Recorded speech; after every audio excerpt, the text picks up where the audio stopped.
pleased to share some significant developments regarding a cold case that has remained unsolved for the last 31 years. We're pleased to announce that we are reopening this homicide investigation, and we're seeking the community's assistance in bringing this case to a close. During today's briefing, we'll provide you with an overview of the incident. We will outline the steps that we have taken thus far and discuss our goals moving forward. In the materials provided to the press, you will find the correct spelling of the names of our speakers and their titles, and also a link to the PowerPoint and pictures that will be shown this morning.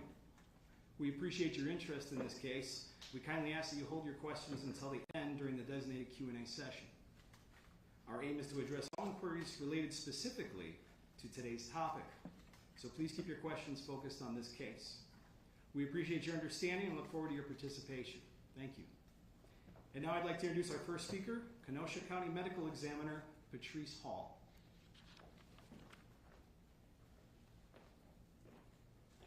Thank you. The Kenosha County Medical Examiner's Office and the Village of Pleasant Prairie Police Department are committed to resolving cold cases, no matter the length of time. On August 27th of 1993, an unidentified adult male was found dead along the railroad tracks in Pleasant Prairie, Wisconsin, near the Illinois border. He was in an advanced state of decomposition and he carried no identification. After fruitless efforts to identify 1993 John Doe, he was buried in St. John's Cemetery in Randall, Wisconsin. In December of 2014, I resumed the investigation after learning that the Pleasant Prairie Police Department had retained 1993 John Doe's skull as evidence.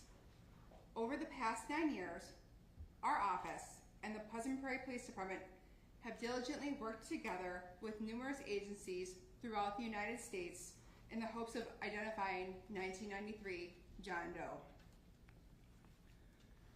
With the assistance of NamUs, the Michigan State Police Crime Lab, the DNA Doe Project, and forensic anthropologist Dr. Jana Marie Truesdell, the unidentified male is now positively identified, and his remains are now reunited with his loving family. The unidentified male is now positively identified as Ronald Lewis Dodge, born on December 27th of 1952 in Kenosha, Wisconsin, on the Menominee Reservation. In speaking with Donald's family, we know that Ronald was married to Catherine Erickson and they were possibly living on the north side of Chicago. Catherine Erickson died in Chicago in November of 1993. In the reopening of the case in December of 2014, we began working with multiple agencies, including the University of North Texas Center for Human Identification on the behalf of NamUs. In October of 2015, 1993 John Doe's skull was sent to the University of North Texas for further analysis. DNA was extracted and entered into CODIS and the FBI's National DNA Index System. In June of 2016, forensic anthropologist Dr. Wendy McQuaid was able to inform our office that the decedent was male and possibly between the ages of 40 to 60 years old. Dr. McQuaid reported that 1993 John Doe was possibly of Native American ancestry, Hispanic ancestry, Caucasian ancestry, or a blend of all three. In September of 2016, Dr. Jane Harris at the Michigan State Police Crime Lab agreed to reconstruct the skull. In April of 2017, the reconstruction was completed, and the reconstruction photos were later released to the public. Also in 2017, our office began working with the Smithsonian to have isotope analysis completed. In 2018, the Kenosha County Medical Examiner's Office began collaboration with the DNA Doe Project to explore the possibility of genetic genealogy technology to identify 1993 John Doe. Over the next 5 years, the DNA Doe Project developed leads along with a family tree for 1993 John Doe. In the process of reaching out to extended family members, Alan Dodge received the press release in facial reconstruction.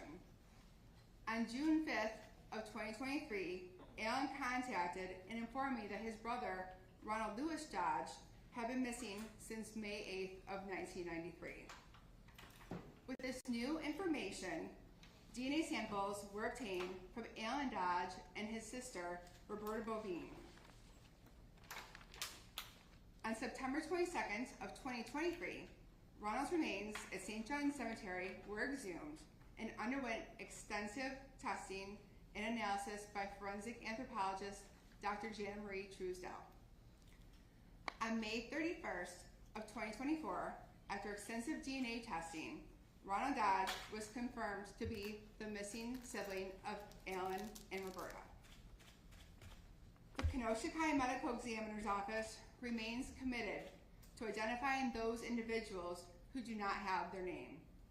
In my almost 20-year career in working in death investigation, Ronald's case has proven to be the most difficult to solve. I am humbled to have the honor of giving Ronald his name back, returning his remains to his family, and bringing the Dodge family the answers that they have been looking for all these years. Thank you.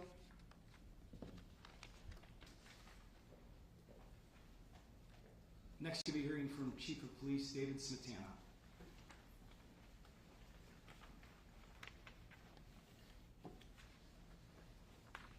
Thank you, Captain Merrick, and good morning.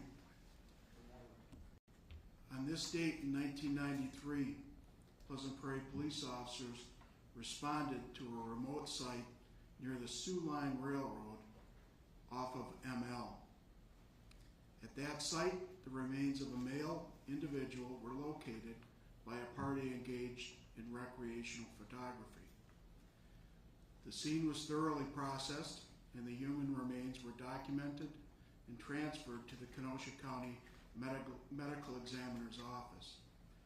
A forensic exam was conducted, and through those tests, it was determined that the manner of death was a homicide. Additional subsequent testing showed extensive head wounds, the cause of which were in question. The remains were never identified despite the efforts of law enforcement at that time.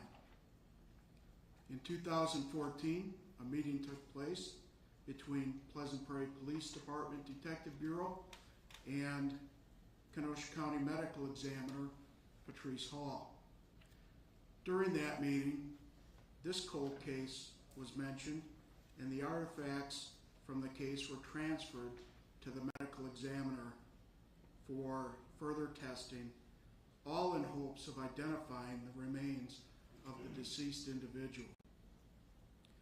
From that time to this date, extensive efforts have been undertaken as outlined by the medical examiner, working with the Pleasant Prairie Police Department Detective Bureau to identify the remains of John Doe.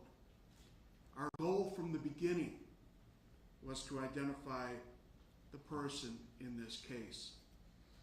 With the help of the agencies and institutions you heard about here, we were able to do that and return Ronald Dodge to his Wisconsin family and the Menominee Indian tribe.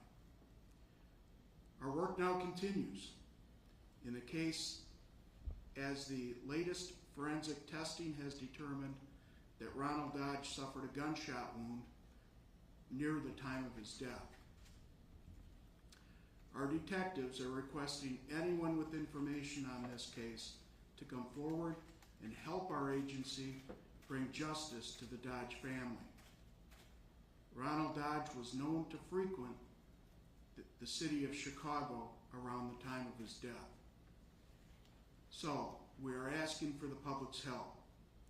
Anyone seeking to share information regarding this ongoing investigation can contact Kenosha Area Crime Stoppers at 262-656-7333 or the Pleasant Prairie Police Department at 262-948-8910 or by email to tips@pleasantprairiewi.gov.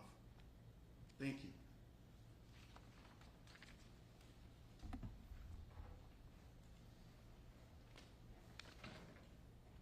Next, you'll be hearing from Joe Welch, Cold Case Advisor Team Lead for National Missing and Unidentified Person System, also known as NamUs.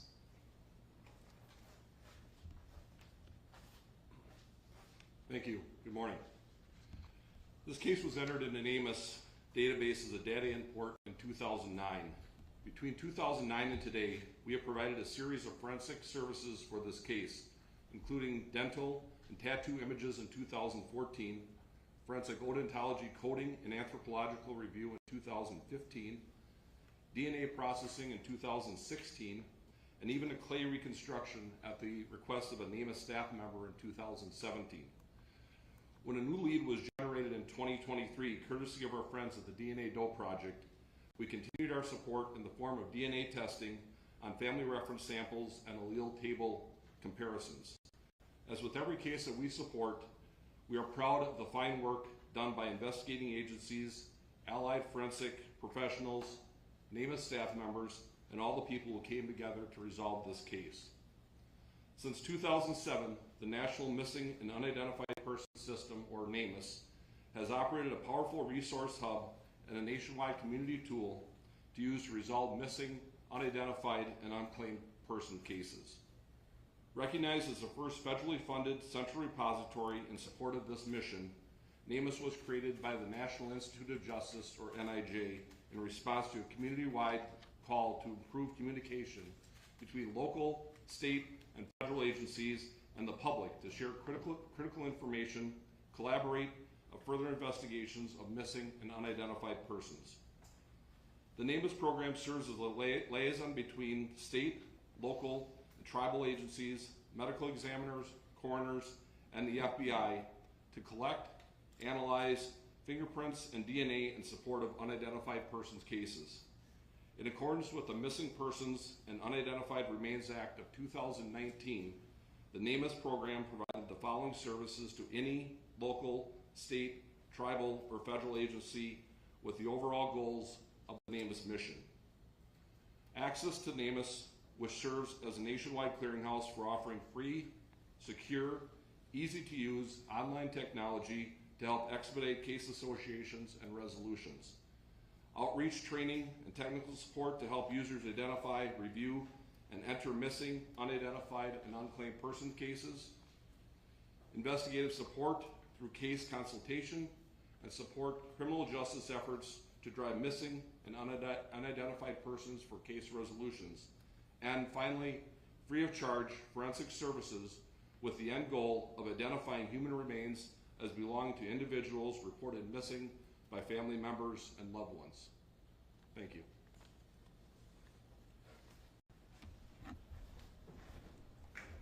Next, we have some remarks by Cornelia Perry, who's a tribal liaison for NamUs.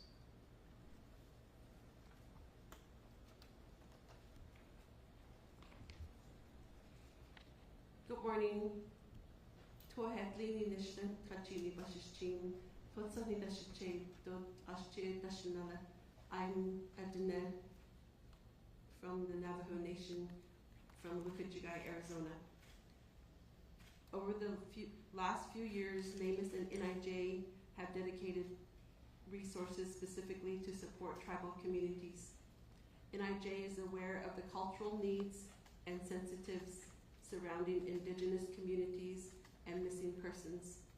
As a result, the NamUs program has taken multiple actions to provide the most comprehensive support possible. The first part of the NIJ's response to the missing or murdered indigenous persons crisis involved adding specific fields within the NamUs database to require information specific to American Indian and Alaska Native communities. The second part of this response included onboarding myself as a tribal liaison.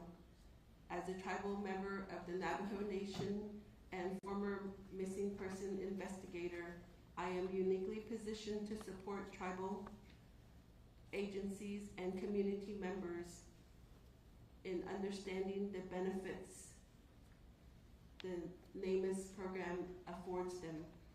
I am proud to work with NamUs to provide support to tribal communities and agencies investigating cases like this one. Together we are ensuring that every case receives the attention it deserves and that the unique needs of Indigenous communities are met with respect and care they warrant. My commitment to this work is rooted in my heritage and professional experience, and I am dedicated to fostering meaningful partnerships that honor and protect our communities. Thank you. Next, we'll hear from Robin Espenza, investigative genetic genealogist team leader for the DNA Doe project.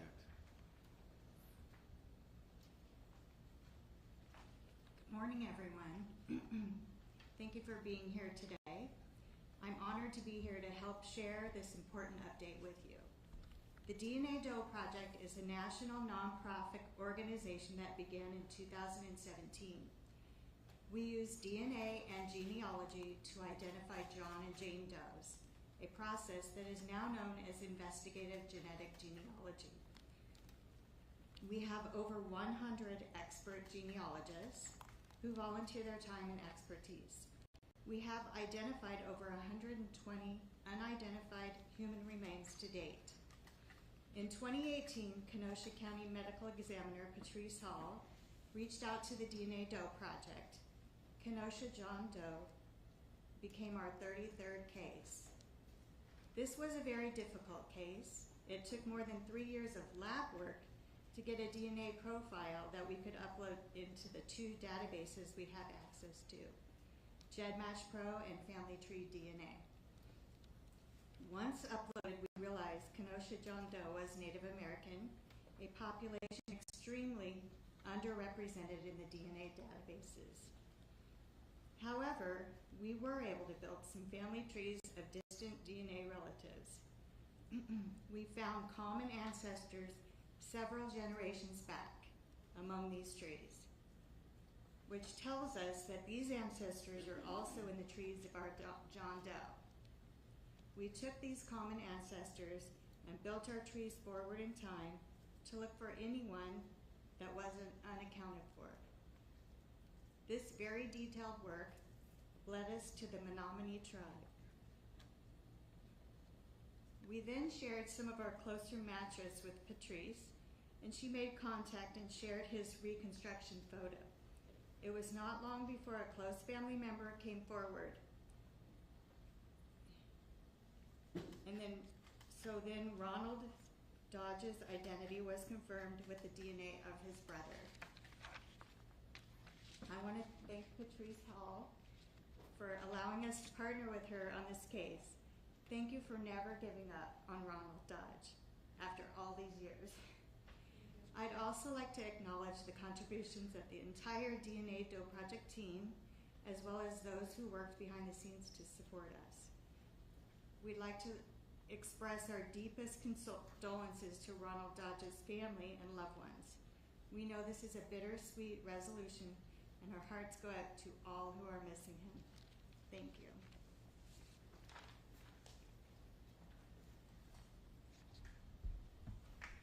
And now you'll hear remarks by Menominee Tribal Vice Chair Joey Awanape.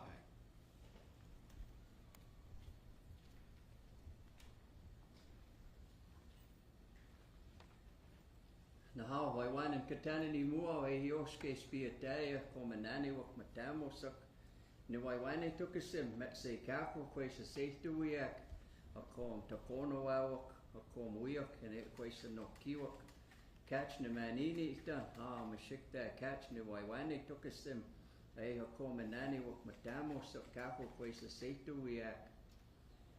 So first and foremost, in my language, the most honorable way we can express gratitude is through our original breath. And so I show that honor here today to the men and women that have worked so hard to bring a conclusion for our Dodge relatives from back home. Unfortunately, due to unforeseen circumstances, our Dodge relatives were not able to be here in person, but they have sent a note that they would like me to read here today. So if you would please bear with me for a few moments. The family of Ronald Dodge would like to express our gratitude and appreciation for all of the agencies and individuals that have worked diligently to identify and bring our brother, our uncle, our relative home. It's been over 30 years of searching and wondering, worrying and praying about Ronnie and his well-being. It came to a point where hope seemed to be lost. His loved ones began to believe that we would never know what became of him. The diligence of the Pleasant Prairie Police Department and Kenosha County Medical Examiner's Office has brought our search to an emotional end. We finally have the closure that has eluded us for so many years. Ronald has been laid to rest amongst his relatives home on the Menominee Reservation. We would especially like to thank Detective Jim Hackney and Patricia Hall for all you have did to put a name to a John Doe with very little to go on. Your efforts to identify him were relentless, recruiting other agencies to assist, including NamUs and the DNA Doe Project. Our search has ended. Thank you so very much for your dedication and support. Sincerely, the Dodge family. I would also like to read a short statement prepared from our tribal leadership back home. Thank you all for being here today. We are gathered here to support Ronnie Dodge and his family, who are citizens of our great nation. I would like to extend my deepest condolences to the family and loved ones of Ronnie. After decades of searching and praying, we were finally able to bring him home and lay him to rest amongst our ancestors. We want to express our sincere gratitude for the dedicated work of the Pleasant Prairie Police Department and Kenosha County Medical Examiner's Office. This has brought some much needed closure for the family and our tribe. Moments like this highlight the tragic reality that our people and relatives throughout Indian country unfortunately know all too well: the ongoing crisis of missing and murdered Indigenous people. For far too long, violence inflicted upon our citizens has been overlooked, their stories often forgotten or ignored. But not today. We are here to ensure the story and memory of our lost relative is remembered and honored. And now that Ronnie has returned home, we begin a new chapter and the hope and the pursuit for justice. The fact that this has gone unresolved for over 3 decades is a stark reminder of the challenges we all face. We pray all agencies here today will work diligently to uncover those final answers. To the public, if you have any information, please come forward to the Pleasant Prairie Police Department. Your voice and your knowledge may be the key to unlocking answers that have remained a mystery for so long. Waiwanan, thank you for your time.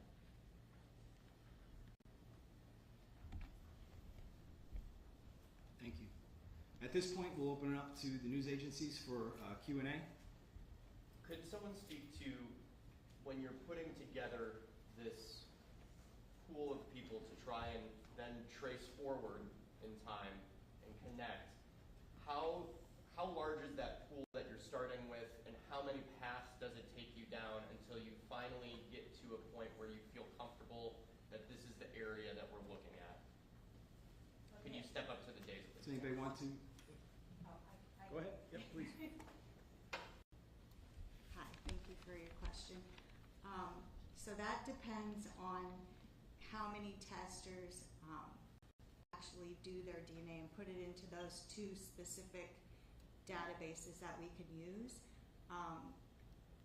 In this case, it was Native American, which a lot of Native Americans just don't do their DNA. So we had a very small pool.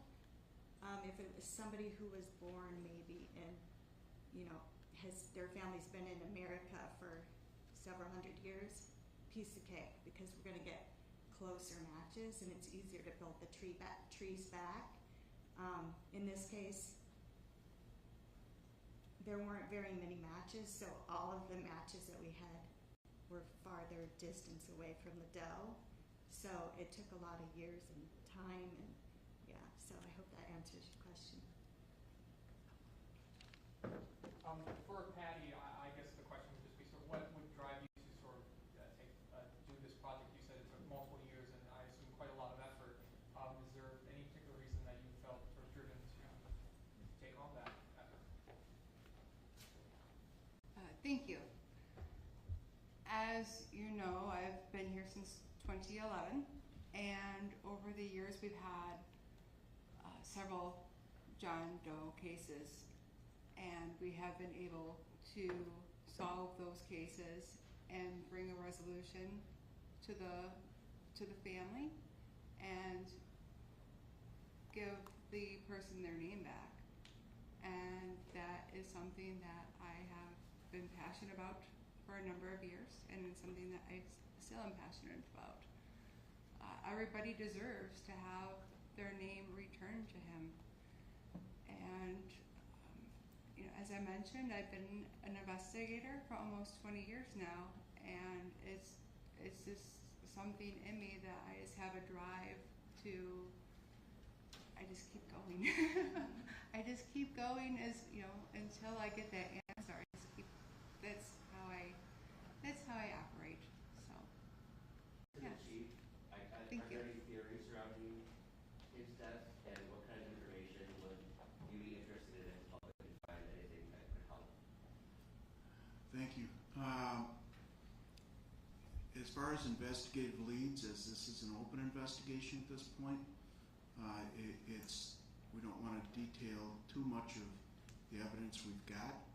I think the important part is where we were and where we are now. It would be extremely difficult from an investigator, from a practical standpoint, to carry on an adequate investigation in a John Doe case. So, the important part is now we know who this individual is, we know where he came from, we know where he frequented, and we know where he ended up here in Pleasant Prairie.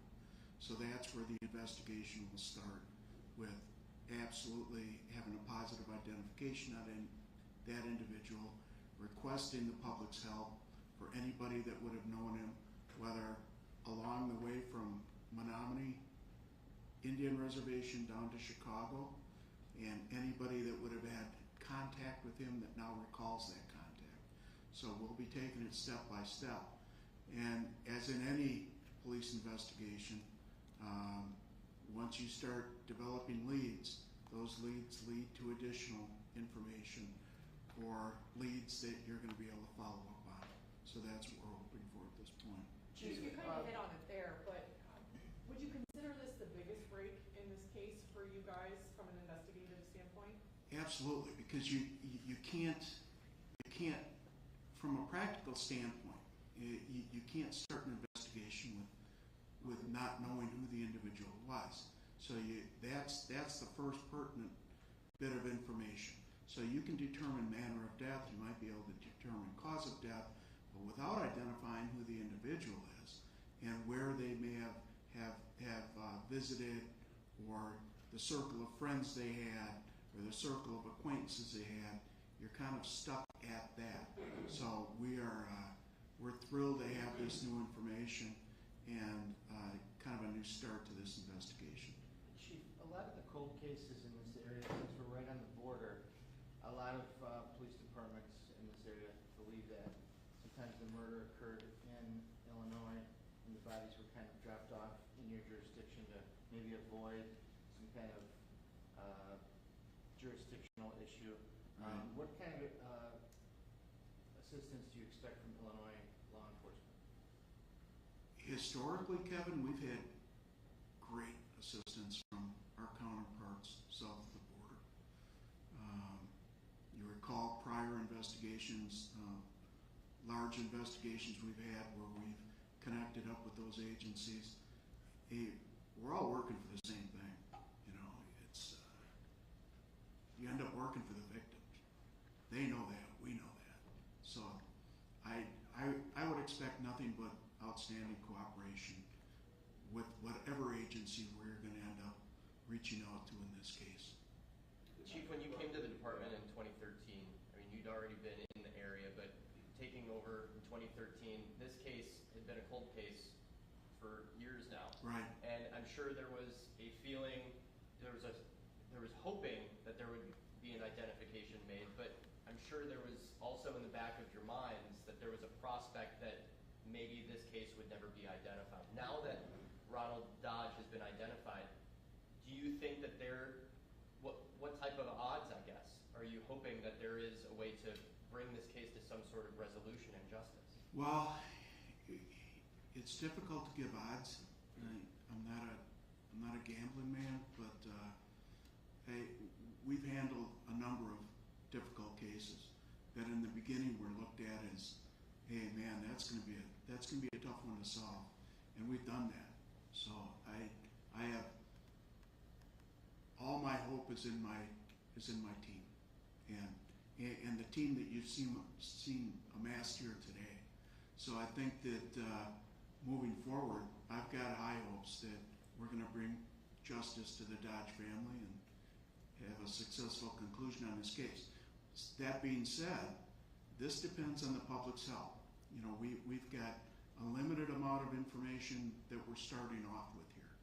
So we are really requesting any information that the public may have to give us those next couple of steps. And how important is it, timeliness of this, because of the fact that some of this information will be lost to time and some of it probably already has been. Sure. Because of the amount of time that's surpassed since 1993 to present. Well, that's one of the challenges, isn't it? When you're dealing with a historic case like this, you know, you don't have those fresh leads. That's quite honestly why we depend on great detectives like we've got and great personnel like we have to be able to go out and dig those leads up and to develop more of them and to move forward. And I've got all the confidence in the world that that's going to happen here. Chief, did I hear correctly that Ronald and his wife lived on Chicago's north side? I believe that was mentioned, yes. Did the wife die under suspicious circumstances? Well, I think she died a few months after Ronald. From what we are aware, she died in November of 1993 of natural causes in Chicago. A question for both of you, Patrice and Chief, to be able to hand over those remains to the Dodge family after so many years and provide them the sense of closure. How did that feel emotionally for you guys? It was an honor. It was an honor to be able to bring Ronald his name back, to give his family answers. And also, when I was in contact with Ronald's family, I told them, like, I've been working over the past 9 years to bring Ronald his name back, and I want to be the one to bring him back home. So I worked with the family in the funeral home, and I transported Ronald in June to the funeral home and met with his family, and it was an honor. It was an honor to be able to help them and learn about Ronald and learn about their family and bring them some closure and answers, and of course, most importantly, of bringing him home. And they have, you know, as Robin had mentioned, it's bittersweet that he was not brought home alive, but now they know that he's deceased. They know that he's home and he's back with his relatives, and that's what's the most important thing. Chief, same question to you. To provide closure for this family in some sense. Right. Like I said before, we work for victims. And just being able to give the family some closure in this. Knowing now that the investigation advances, so there'll be some difficult moments coming up, won't there? So I think we'll proceed with the family. We'll work with the family. We'll continue this investigation. But the critical point here was being able to identify Ronald and initially getting him back to his family in the Menominee Indian tribe. Real important. I guess it's been brought up multiple times, the idea of giving his name back. Obviously, the end result is hopefully to get a solution to solve the case, but what's the value for the tribe to give the man his name back? So the tribe is not going to be taking questions today. I apologize. Thank you. We have time for about 2 more questions. I have a Yes, question sir. about the DNA process, just a little more in depth. Like when you do find those common ancestors, are the next steps just like census records and phone calls to, once you do find common ancestors, how do you trace that back to, how do you trace it back to Alan Doe? Thank you for the question.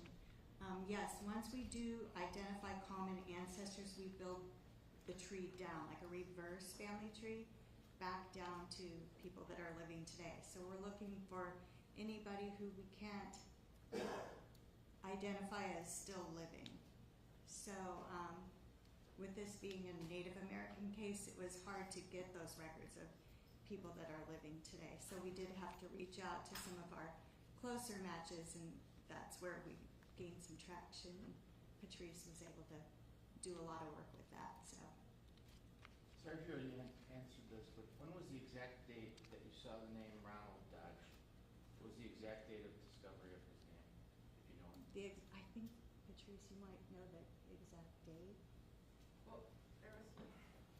Because you heard from his brother, so that would be. So yes, on September. So the first time that Ronald Dodge's name came onto my radar is on June 5th of 2023 when Alan contacted me after I had reached out to extended family through the DNA Doe project. And so I had reached out to the extended family and to find out if anybody was missing from their family. And then as you know, we've had previous releases of the facial reconstruction and the tattoos. And so I just asked, they didn't know of anybody that was missing. I'm like, okay. I'm like, can you please just pass my information along? Can you please pass the news article along, the reconstruction along? And that was on June 1st. Then I made the contact with the extended family. But then on June 5th is when Ronald's brother Alan contacted me. So that's when his name first appeared on my Following up on that, did you show them the reconstruction of the clay model, and did they recognize that at all? Yes. So when I was in contact with the extended family on June 1st, and then I emailed them the reconstruction and the tattoos, and then they passed it along to other family members, and then it ended up to Alan. And then that's when Alan contacted me on June 5th, and further speaking with Alan and his relatives, they saw the reconstruction and they knew right away that was Ronald. So we're very thankful for Dr. Jane Harris at the Michigan State Police Crime Lab, because as you've probably already seen, the reconstruction photo compared to his actual photo it's an amazing comparison. So we're very thankful for all of our partners and agencies who have helped us come this far. So, thank you. We have time for one more question. What did isotope analysis, did that help at all with the... Isotope analysis? Yeah, it mentioned isotope here too, right? Anyone on that one? So as you know, this case was very difficult, and when you have a cold case, you're trying to use so many different tests and just different things to try to get any answer.